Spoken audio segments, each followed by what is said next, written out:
Okay, let's take a look from we're moving from the left. Talk to Ray privately and threaten him with reprisal. Hit Ray with a car outside his house? Wasn't he already in a wheelchair? Jesus, man. Threaten the, not that that's like better or worse, but like, Jesus. Threaten the reporters with personal harm if they attend Ray's press conference. Hack Ray's social, hack Ray's social media accounts and find compromising evidence. I don't think he cares about that. Eliminate Johnson as he leaves his house using a drone rigged with explosives? Threaten the journalists over email to keep them from coming to the press conferences. Threaten Ray with libel charges. Sue Ray for slander that is yet to happen. Alta can launch a campaign to box Ray in on social media. Issue a press release refuting Ray's future accusations. This isn't bad. This music.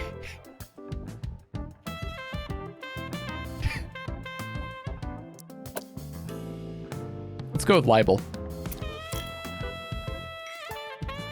Ray's lawyer said that his client wasn't planning on slandering anyone and refused to continue the conversation. Is there anything else I can do?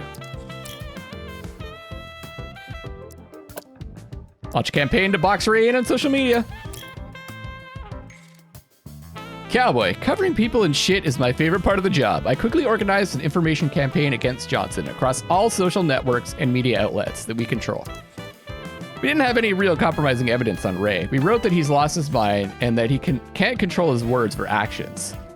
And this was easily confirmed with a couple of the actors in his show. But to be honest, people didn't have much of a reaction. It's like Johnson's quirks don't come as a surprise to anyone.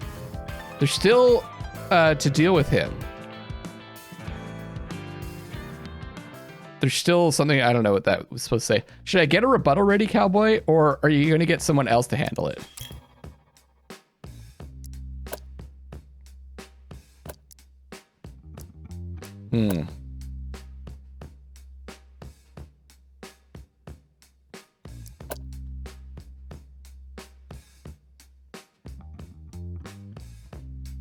Let's see if we can hack. Chief, there's no way I can hack this guy. All his accounts are locked down tight. The only thing he stored on the cloud were some useless text documents. It seems to be Ray's diary. Ray only writes about two things. The first is that he can't sleep at night. The second is that when he does finally fall asleep, he dreams of that cold, dark night. I'm sorry, I couldn't find anything more helpful, Chief. Is there anything else I can do?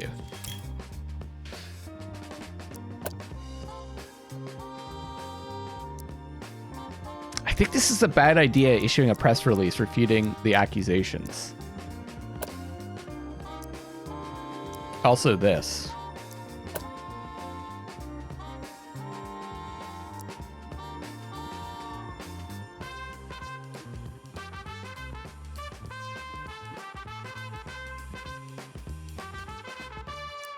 I can't do that. If I was gonna do that, I might as well just done the drone strike.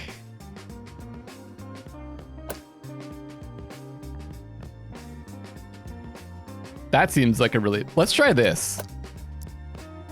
No. Fuck. He was saying, are we willing to go all the way, right?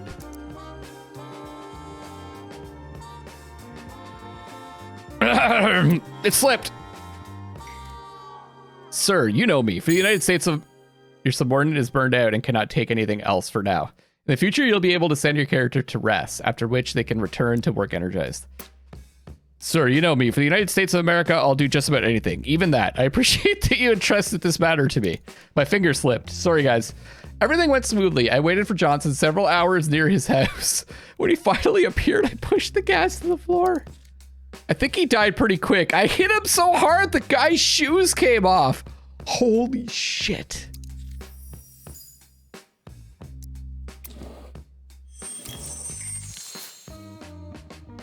Darling, this is a nightmare. I heard that the director of that musical we went to was hit by a car. It seemed like an accident, but according to Johnson's acquaintances, the day before he was saying he feared for his life. Turns out that his call was for a reason. I can fully understand why you didn't want to get involved in this. I'm very sorry for him, but we already have enough problems. We don't need any new ones. It's his fault, not yours, right?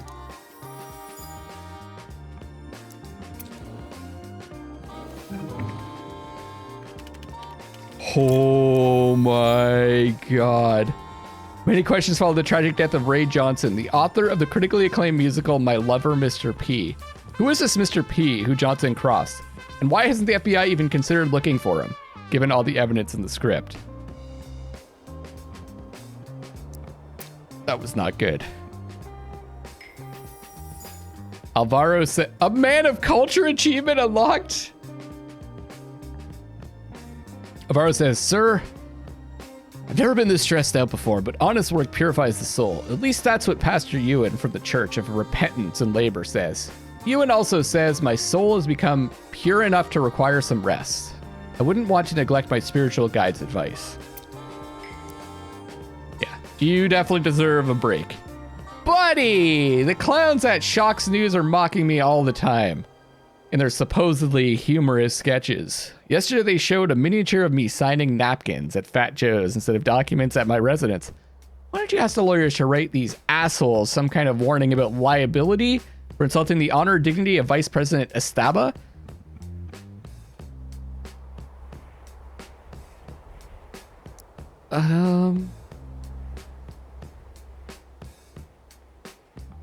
No? Sarah Chino said of the inaugural ball liaison, or she is the inaugural ball liaison. Mr. President, I remind you that after the inauguration, you will be attending the traditional White House ball. I couldn't find any instructions on the matter, so allow me to ask you again. Will you be inviting your ex-wife to the ball? No? Right? No? I don't know who she is. Martha Powell, publishing director at Samaritan Staff, says, Mr. President, for many Americans, God's law is just as binding as the laws of the United States. And they will definitely be watching the Bible you're sworn in on. You might like to use our collector's edition. The cover design was developed by the fashion stylist of Near House. And the illustrations are by Pak Manchi, the blind artist from Thailand. Please have no doubt God will repay your kindness. We agree to use our Bible.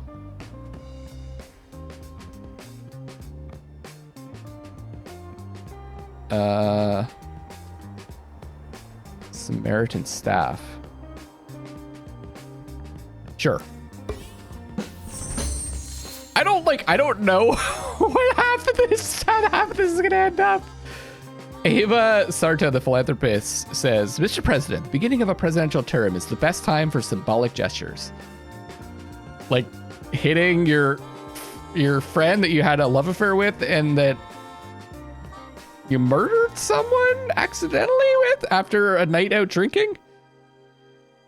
They'll set the tone for the next 4 years to let people know that you care about their well-being and health. I propose you donate $1 million to the fight against microplastics. I'm sure the amount is merely symbolic to you, but the gesture would still be noble.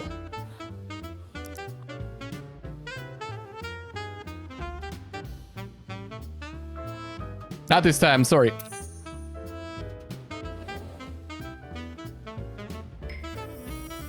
My dear, we have an emergency. The inauguration starts soon and Tony has disappeared. No one knows where he is, neither the Secret Service nor the staff at headquarters. And without Tony, the whole inauguration is knocked off script. As vice president, he's supposed to take the oath right before you do. Fine though. Oh shit, is it because we didn't stand up for him? Alvaro's out.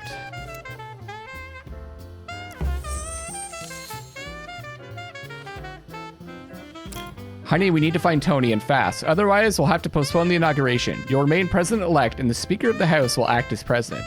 Take whoever you trust the most from your team and go on the search. I trust persuasion.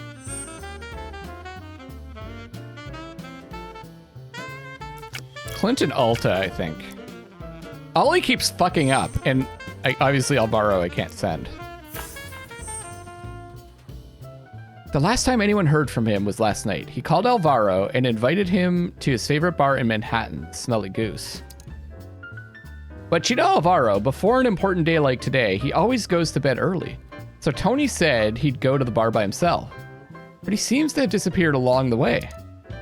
After that, there's been nothing from him but a series of incoherent tweets. How are we gonna find him now?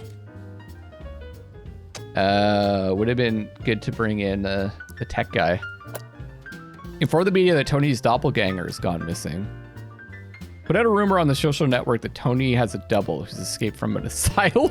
What? Threaten faced with criminal prosecution for kidnapping Tony.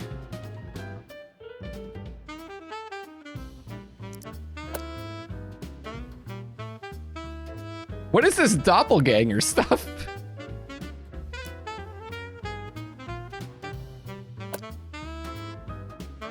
Well, this takes no effort at all. Go ahead without Tony. I tried to persuade the ceremony's organizers to perform the inauguration without the vice president, but they flatly refused. They don't want to break the law. According to the law, the inauguration cannot take place without the vice president. It'll have to be delayed if the vice president doesn't show up.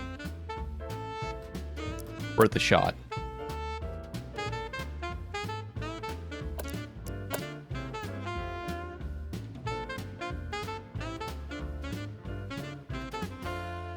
Okay, let's bring in the other dude. Ah, but he's already stressed.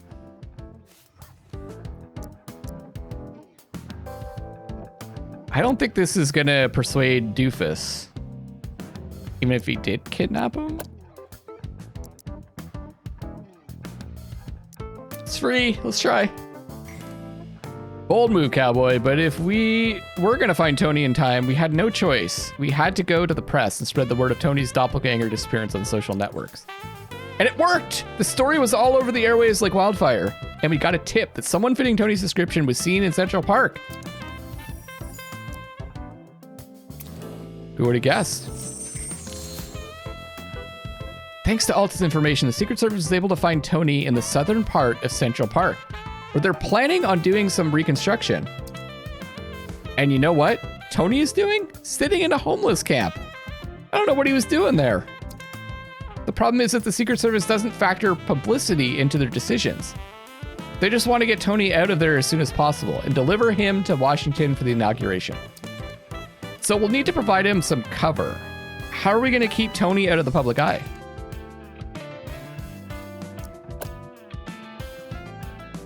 Put on a free concert in the northern part of the park. Start a rumor that the park is being sprayed with dangerous chemicals to kill the wood parasites. Threaten every single person in Central Park with a lawsuit?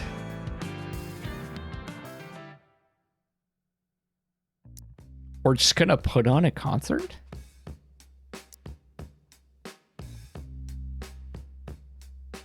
I like this rumor. Cowboy, I spread a rumor on the social networks that there was a bark beetle epidemic in Central Park and the city went overboard when they were performing their emergency chemical treatment on the trees. We've got everyone saying on the social networks that the air in the park is toxic. Now the place is deserted. Even the homeless people left the area. Tony got away unnoticed, and he's already on his way to Washington. Alta is my girl. She's taking care of business. I trust her more than anyone else right now. Tony sure gave us an adventure. I hope you set his head straight, preferably with a golf club.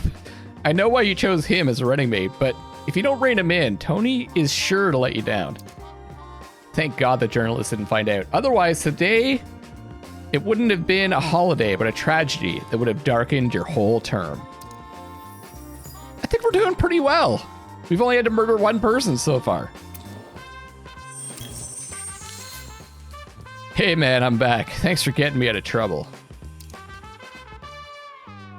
Tony, where the hell have you been? This is gonna be the turning point in my memoir. The day before inauguration, I got overwhelmed. I was about to become one of Washington's insiders. One of the people I've always hated. Not just for a week or a month, but for at least 4 years. To help me stop feeling sorry for myself, I decided to go visit some people who are much less fortunate than me. And since I was drinking near Central Park, I figured, who has it worse in our country than the homeless? I just wanted to look into their eyes and see their problems for myself. Remind myself why I got myself into this damn job in the first place. How did you get away from Secret Service? Why did you end up staying in Central Park? I wasn't planning to. It just worked out that way.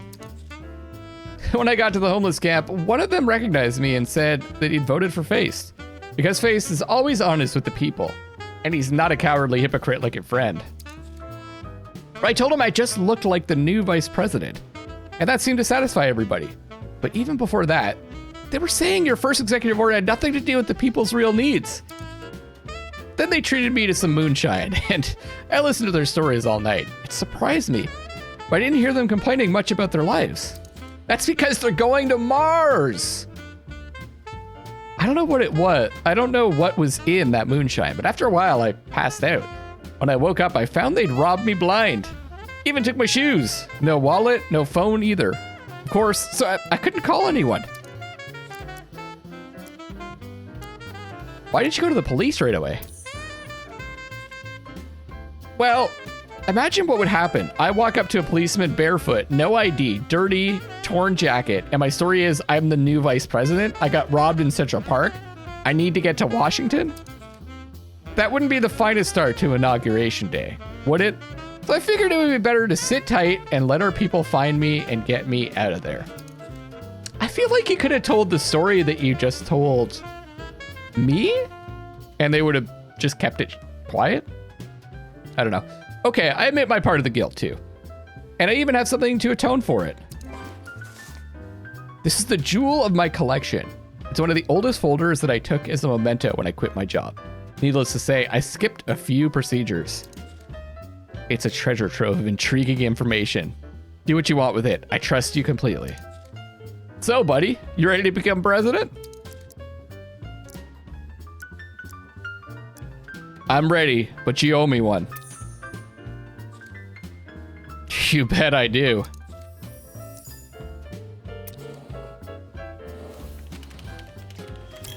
Joanne Rizzuto from Just DC says, before the inauguration, the usually smiling and jovial Vice President Esteban was clearly not himself. He exhibited all the signs of a hangover, but no one from the press dared to ask the country's new second man how he'd spent the night before the inauguration.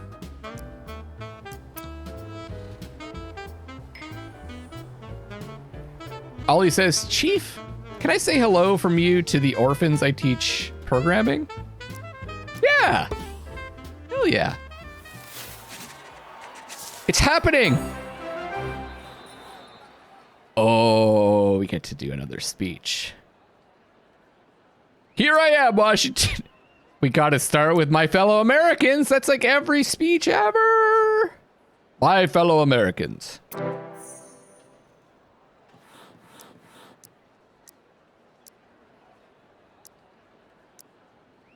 Today we will begin to rebuild our country together.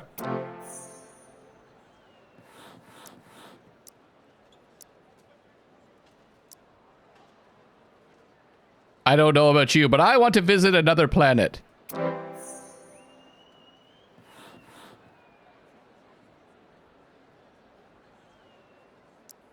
In a very short time, I will assume the presidency of the United States of America. As my first official act, I am commencing a project for the colonization of Mars!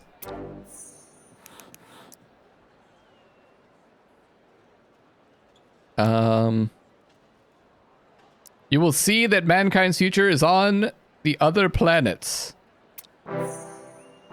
Humankind's future, thank you very much.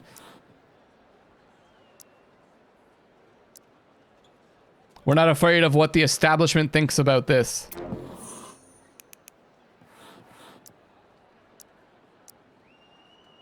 The times when those crooks ruled the capital are at an end.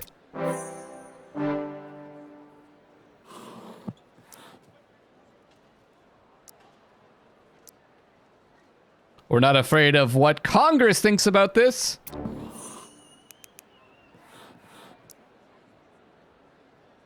They're the servants of the people, not our masters.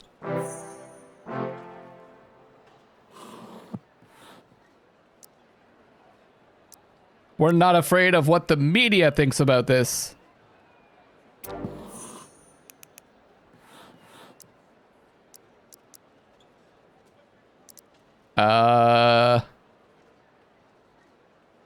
They should forget about what their owners want them to say and start working for the people. This is all about going to bars. The main thing is what will happen next.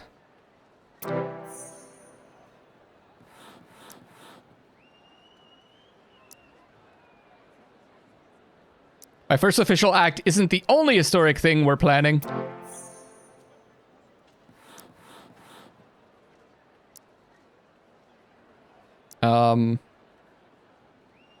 We'll repair a broken system, and as a result, the Constitution will be fixed too.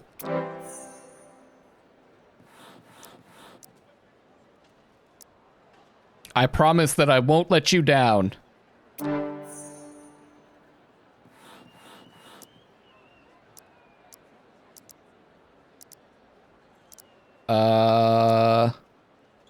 And now I'm the president.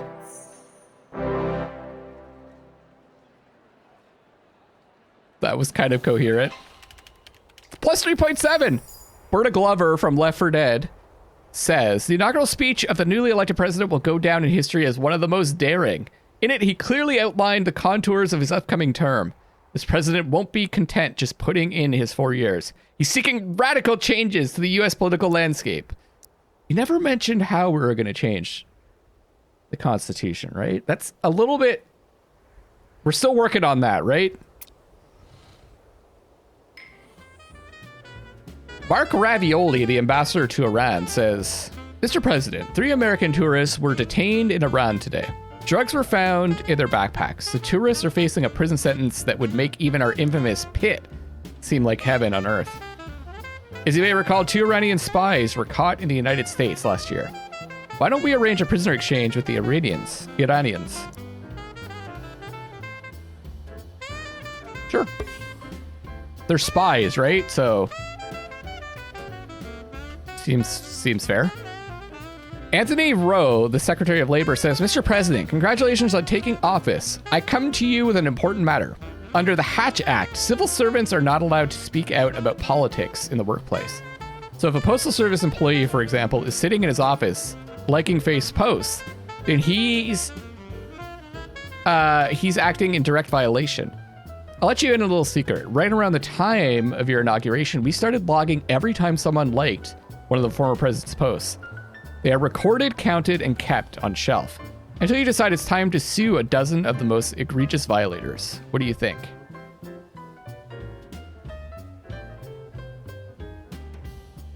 So, what are they asking exactly?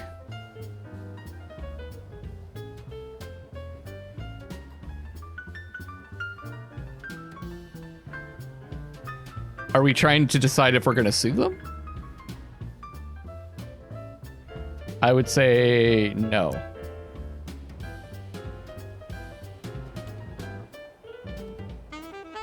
Ah, that's fine. First presidential decision.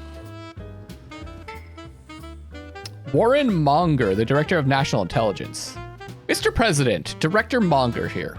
National Intelligence Service. Our agents discovered that the leaders of a radical ultra-right terrorist group are planning an attack. They want to make the point that you, unlike former President Feist, are incompetent and can't ensure the safety of the American people. Probably right. So far, we haven't been doing a great job. The terrorists are hoping to attack Feist supporters in Washington. Don't ask me why they're prepared to kill their own people. I have no idea what goes on in the minds of those fanatics. But the fact remains, hundreds of lives are at stake, Mr. President. We recommend canceling the event.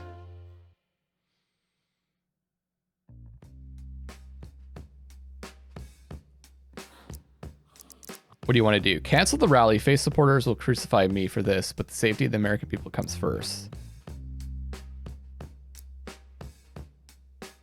I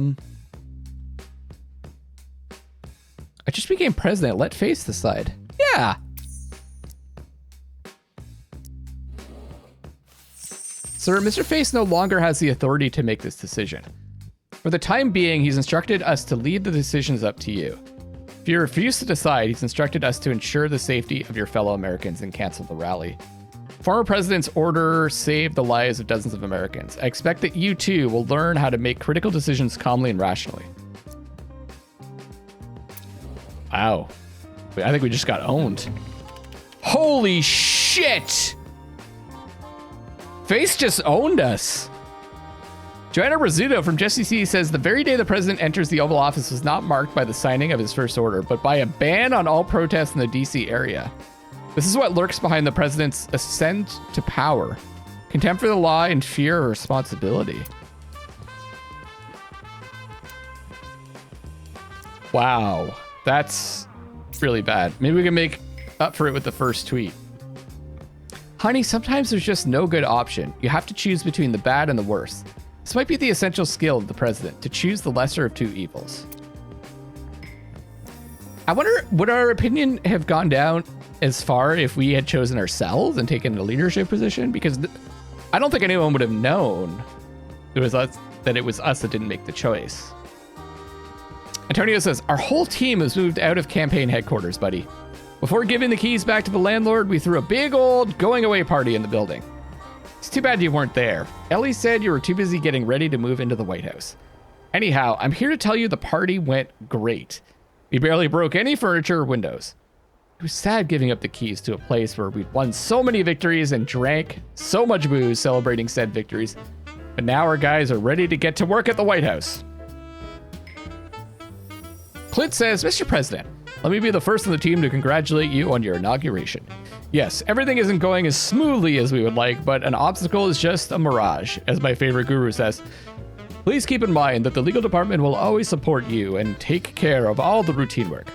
And I'm looking forward to learning who you pick to head your administration. If you don't have anyone in mind, I'm willing to take on the responsibility myself. I've been studying meditation techniques for the past several years, and I'm excited to share my experience with others. The secret is to exhale your stress and keep it nice and low. Of course, the decision is yours, Mr. President. We have a full roster of specialists with unique skills. You've become President of the United States and can now sign your first executive order.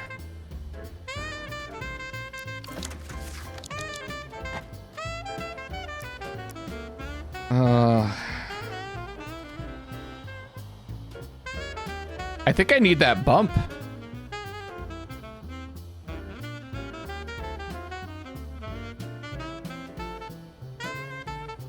Hold on. 200,000 and 1 million.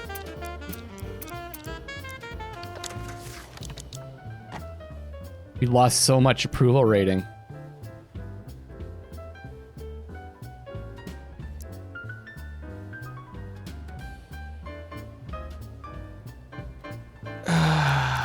It's a tough choice. It's hard being president, but I get a 1.2 million back from selling this stuff. Oh, I lost that thing. Okay.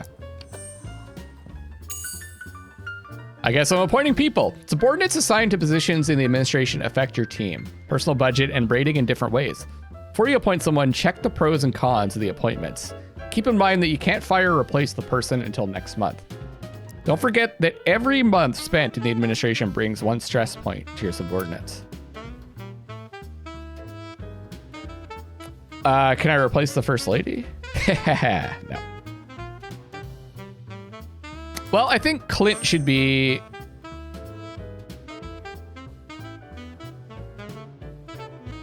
Alta should be our press secretary.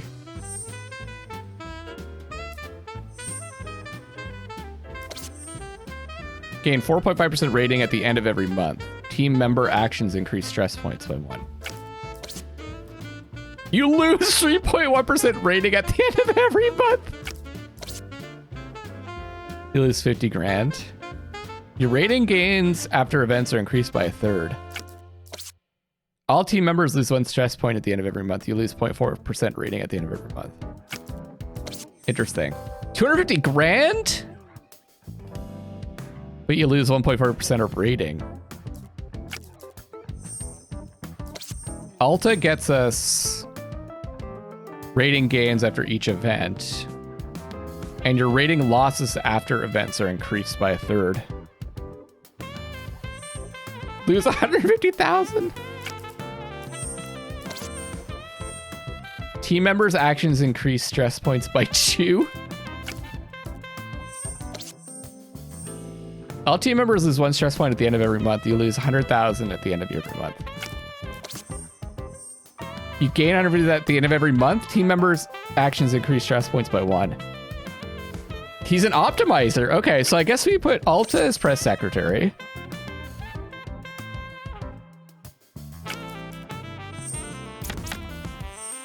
We put Clint as our chief of staff.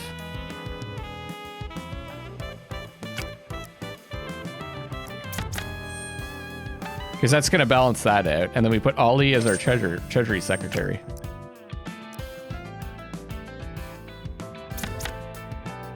Looks like we got a couple of other spots. Clint says, thank you for your confidence, Mr. President. Are you already feeling the positive energy emanating from the White House? I was the one who ensured that the aromas of Genshin Yunga filled the offices, fortifying not only our colleagues, but also our guests. I feel very fortified. Ellie says, honey, you remember my friend Alvin, the prosecutor from Minnesota? Who would have thought he's inviting us to a wedding with his boyfriend? Just a small gift expense, and I'll finally be able to blow off some steam and see my old friends. I know there's no way you can get away right now, but would you mind letting me go? Yeah. Frida Patariki, the specialist at the Center for National Computer Security, says, Mr. President, Big Brother never sleeps, and I'm talking about our big Eastern brother, China. Here's the problem.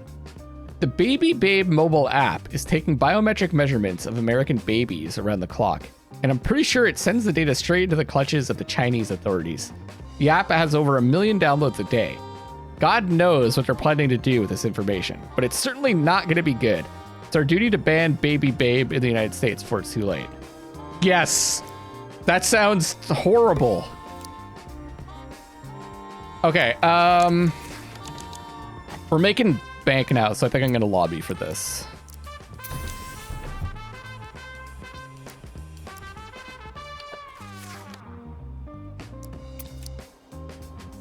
Let's do our first tweet.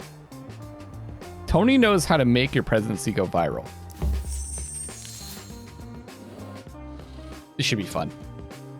After all that stress. Man, can you feel it? What it's like to be in power, I'm just starting to realize it. Just yesterday, I went to my Twitter account and saw that I had twice as many subscribers as I had a couple days ago. Twice as many, man! Wow, so how many are you up to? It was 12 million, and now it's 24 million.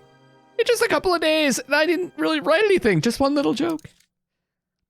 You know what bothers me the most? You've got 1 million less subscribers than me. That's not right. You're the main guy, not me. If the reporters are paying attention, they're already laughing, but don't worry about it. We're gonna fix everything. I just need to teach you to write viral tweets. First and only rule, talk about something that really bothers people. And don't be afraid of blaming everyone but yourself. That's another rule of good form on the internet.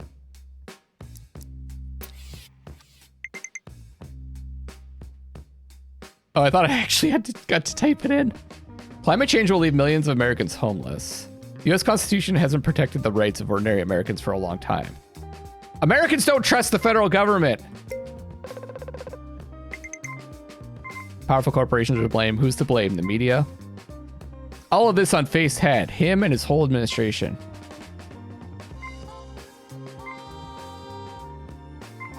If it weren't for those establishment bastards, things would be a lot different right now.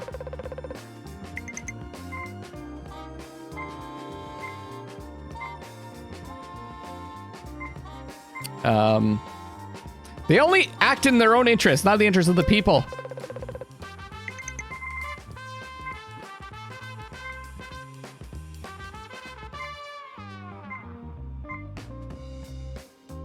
And I will act only in the interest of my fellow Americans. Kind of generic, eh? For America!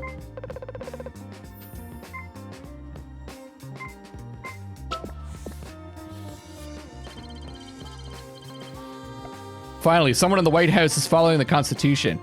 You weren't elected for words, idiot. Do something, damn it. You've just received a letter from the Nigerian... Okay.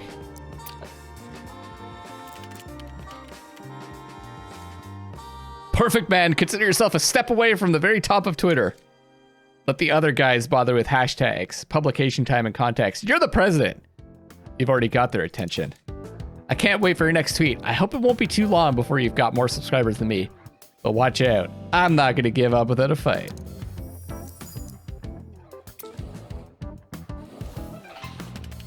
%. Berta says, from the first days of his term, the president has shown class. Not only in the Oval Office, but also online. No matter what the mainstream media may say about him, as long as the president keeps talking directly to the people, nothing can touch him. PR hurricane and secure a resort coming up. Honey, Alvin's wedding was magical. I was especially impressed with Betty Barry's hologram performance and the laser theater. It had everything our wedding lacked, unless you count 30 drunks. By the way, my mail is flooded with letters from the LGBT community. First lady, thank you for your progressive life stance and things in that vein. I'm all about combining business with pleasure. That's good. Francine Lorty, the coordinator of the Center to Counter Disinformation, says, Sir, these Russian propaganda shitheads have completely lost their conscience. They left a bunch of hurtful and badly concocted memes under every inauguration video. One image enraged me so much that I even choked on my cocoa.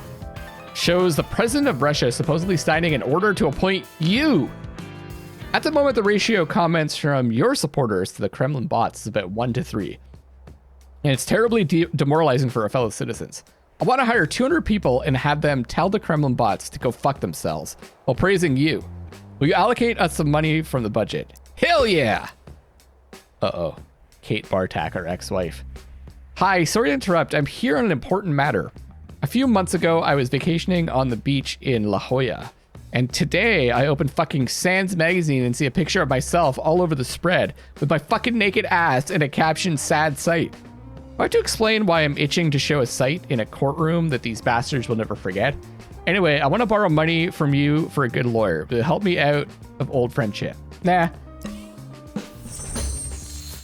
Most powerful servers. Man, it doesn't stop. It's just like, I actually like the way this game is designed because it's just giving you stuff to deal with. And it's probably, this is pretty much exactly what it's like being the president, right? Anonymous. Mr. President, this is the CEO of a major social network. We barely stepped into the White House and are already gaining followers like crazy. My staff is telling me the servers are about to shut down unless we add new ones. But I can't make the decision myself, Mr. President. I need your authority on this. Will you give me the okay? You got it. Use the most powerful servers to handle the workload. Yes! It's a pleasure working with you, Mr. President. I'll take care of it right away. I'm sure our most powerful servers will keep up with all the extra traffic. I think that was a setup. Fuck. Anonymous prankster has a feather in his cap today. Their latest victim was none other than the newly elected president himself. The prankster asked the president's permission to turn on the most powerful servers. Made Mr. President look like a fool choking on his own self-importance. Ah. Hey man, I hate to spoil your presidential honeymoon, but there's been a disaster. Hurricane Charlize tore through the town of Arkville. They're saying it broke the glass in every window in the town. The hospitals were flooded, 230 homes were destroyed, and 400,000 people are without electricity. There's one good thing about this nightmare, though. The mayor of Arkville is that fucking Alan Rickles, the upstart mayor with the selfie stick. The guy who thinks he's going to be the next president in 4 years. Remember all the journalists oohing and ahhing about how much better Arkville was under Rickles? They even gave him the Best Mayor in America award. See how well our best mayor does when his town has been washed away. I bet he can't even pull his pants without presidential assistance. Or pull up his pants. Or pull his pants, for that matter. Buddy, why haven't you signed anything yet? Yes, Ellie says that any measure needs to be lobbied first, but the people expect immediate results from us right now. It's marked as special icons unlock new opportunities and items, which can help you run the country more effectively.